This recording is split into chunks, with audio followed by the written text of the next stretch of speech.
Hello, my name is John Kelly. I'm Vice President of TellApart, and I'm here today to talk to you about the fundamentals of state-of-the-art retargeting. There are 4 things I'd like to go over today with you. First is the 5 myths about retargeting. There are misconceptions in the marketplace that I want to clarify. 2, I want to explain why they exist. 3, I want to go over the 5 fundamentals of retargeting best practices today. And then lastly, I want to set a benchmark for what should be for you the performance that you should expect from retargeting. The first myth about retargeting is that retargeting is not incremental. There are still some people out there who believe that the users that come to my site will come back on their own, and that by serving retargeted ads to these users, I'm only paying for users that would normally come back anyway. That myth is completely untrue. The fact that we have probably 13 different retargeting companies in this space, every ad agency has retargeting capabilities, and just about every ad network has retargeting capabilities as well, should be an indication in its own that this business is in fact incremental. But more importantly, numerous tests that have been done across the industry, A/B tests that reflect what it looks like when retargeting is on, what it looks like when retargeting is off, and showing the difference in performance of those very same users. All of that points to the same fact, and that is that retargeting is incremental. There should be no doubt in anybody's mind at this point that the ability to put products in front of users after they leave your site will in fact increase your sales.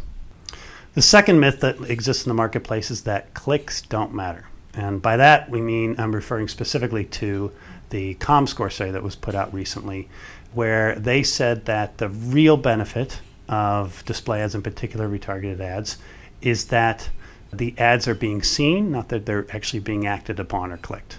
I want to tell you that from TellApart's experience and the experience of a few others in this space, we could not disagree more with ComScore.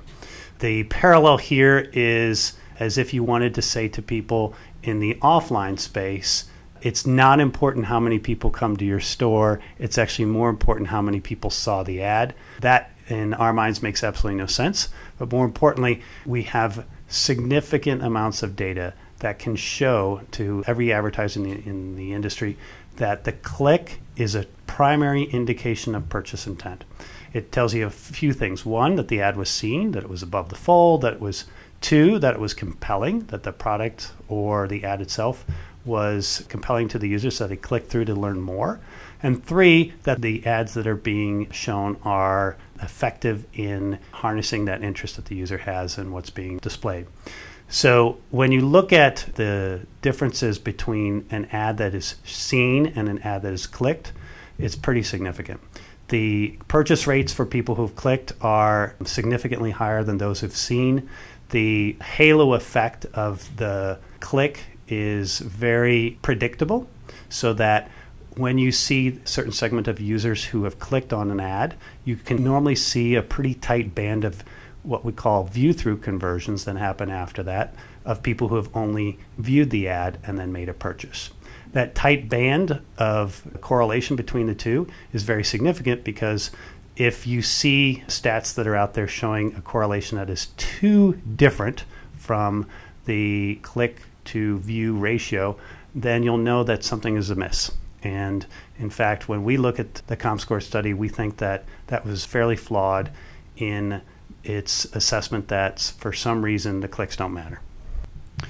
The third myth is that ugly ads don't work. Here we've got 2 different slides. As you can see on the left, we've got a slide, and this was done by this advertiser's agency. It looks great. It's got multiple different fonts. It's got an image which is compelling. It's got a good looking person who's in motion wearing the apparel that should be featured. That should, in all of our minds, work really well, right? It's an attractive ad. It's great. It shows an image that most of us want to relate to. Compare that to the image on the right, which is essentially just the product in a very staid background in a templatized fashion. How in the world could the one on the left not perform better than the one on the right? And the truth of the matter is, it does. Right? It does not just a little bit better, it does significantly better. In this case, 5x better. The ugly truth about retargeting is that the ugly ads work much better than the pretty ones, because we're featuring products that are specifically correlated to the user's interest. The fourth myth is something that we love to play around with in the industry, and that is if you drive more impressions, you're going to get more sales. The truth of the matter is if you drive more impressions, you get more impressions. More sales comes from the ability to put ads that are significant and relevant to the consumers in front of them at the right time in the right place. The dirty little secret about retargeting is that if you get users to interact with the ads to click once, there's not a significant lift in getting them to click 2 or 3 times, right? So what you really want to address in the retargeting program is not showing lots of impressions, lots of ads in front of people. What you want to be able to do is show them effectively in front of as many people as efficiently possible, because getting ads in front of people at the right time is going to translate into sales, not just putting ads in front of them indiscriminately. The fifth myth, and this is one that I think exists across the board, is that all of us in the retail space need more users. I have yet to talk in my career to a retailer that doesn't want more new users, and it's true. It would be great to get more new users, but I say this as a cautionary tale. Do not spend more time getting new users until you maximize the potential with retargeting. And the leaky bucket here, I think, is an applicable metaphor. There are lots of ways to capture more users in the most efficient manner possible.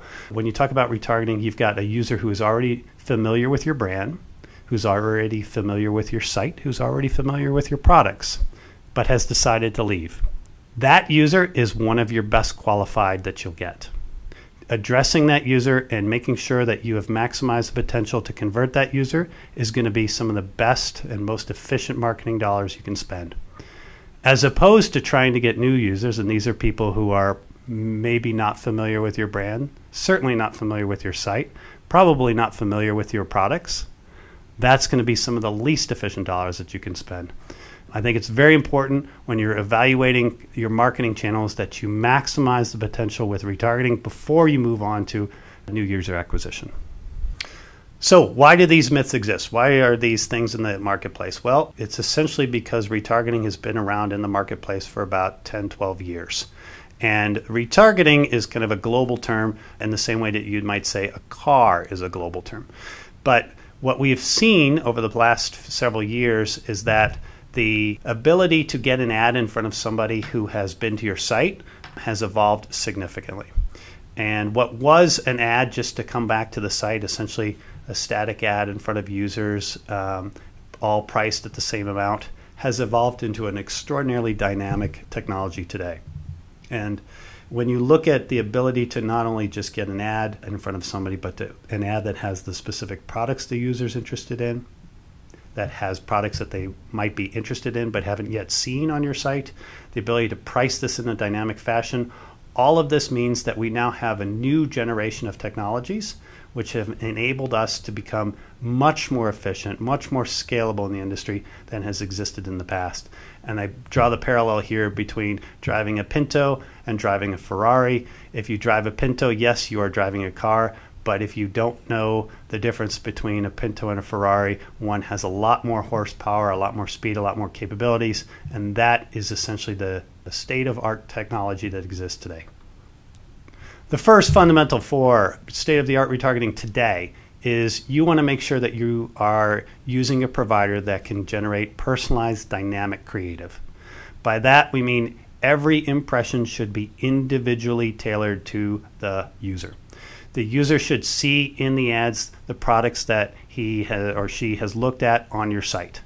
That means all of these will be updated as the user progresses through a purchase cycle or as he or she comes back to your site. These have to be dynamic and personally tailored to the user.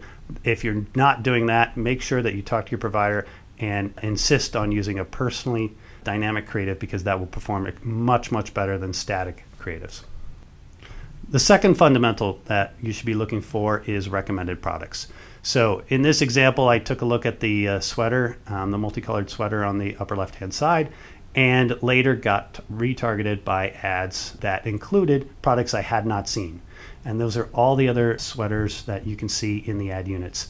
These are products that are recommended to me based on the interest I showed in the initial sweater.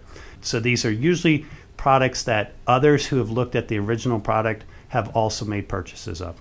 Very powerful. The ability to serve recommended products in the ad unit not only continues the shopping experience for the user after they leave the site, but it also has an added benefit of increasing the click-through rate and ultimately increasing the purchases of the users. One of the most surprising facts that people don't know about is that across retailers, more than 50% in some cases of the ultimate products purchased were not the original products that the people viewed. The third fundamental is to stop guessing. We spend a lot of time in the industry trying to figure out what ads should be served to the users. And by that, I mean, if a user has a certain experience on the site, they go to a product page, what ad do I show them? Do I show them that product? If they go to do a search page or they go to category pages, what should I show them? If they just go to the home page, what should I show them? A lot of the first generation technologies were built on enabling marketers to try to guess. Hey, I went to a search results page. Let me put this ad in front of them and see how that does. Test it out for a few weeks, measure that, and then come back and test another creative for a few weeks. That does not have to be continued. You don't have to continue to guess. We have sophisticated machine learning algorithms that exist today that will tell you what the best performing ad is, much better than any of us could on our own through spreadsheets and measurements.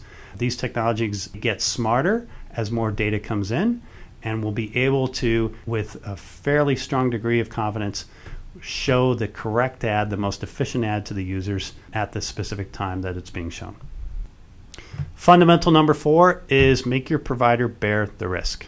There's too much legacy information in the industry right now that says we should get rid of the CPM model for retargeting. The technologies have developed to this point where you do not have to bear the risk of the performance of the ad anymore. You can tell your provider that you just want to pay when sales are being generated from the retargeted ads. So it's a reflection of the not only increasing development of the business models, but also of the technology, so that you as an advertiser do not have to sit and try to figure out, am I getting an ROI positive campaign here? You in fact can insist on it from the very beginning and say, here are the goals that I want to achieve, here's the cost of sale that I'm looking for, and your provider should be able to fulfill that. And the fifth fundamental is transparency. We live in an age now where the advent of exchanges has become extremely prevalent right now. The ability to know where your ad is going to be featured is something that you as a marketer should insist upon. If you know that your ads are going to be featured on the major exchanges, that's great. If your provider is telling you there's a long list of publishers, but I can't tell who these publishers are, then you might want to ask them why. Right? We no longer need to have a lot of blind networks out there. It's much more important for you to know where your ads are going to be featured.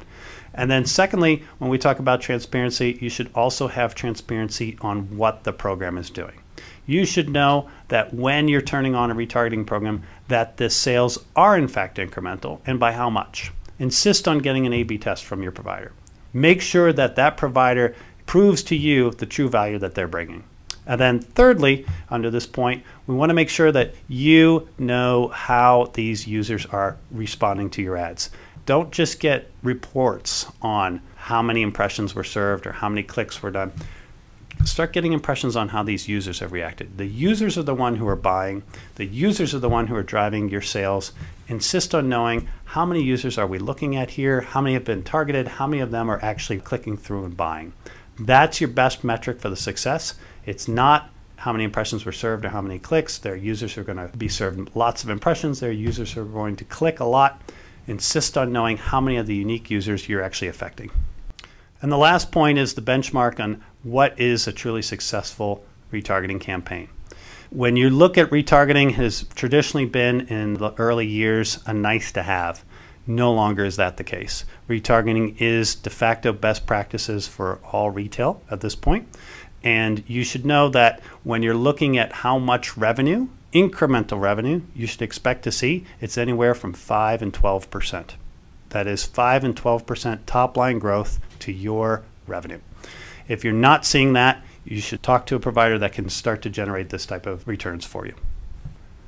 Thank you. I'm John Kelly with TellApart, and please feel free to contact me at any time with any questions. My email is john, John, @tellapart.com.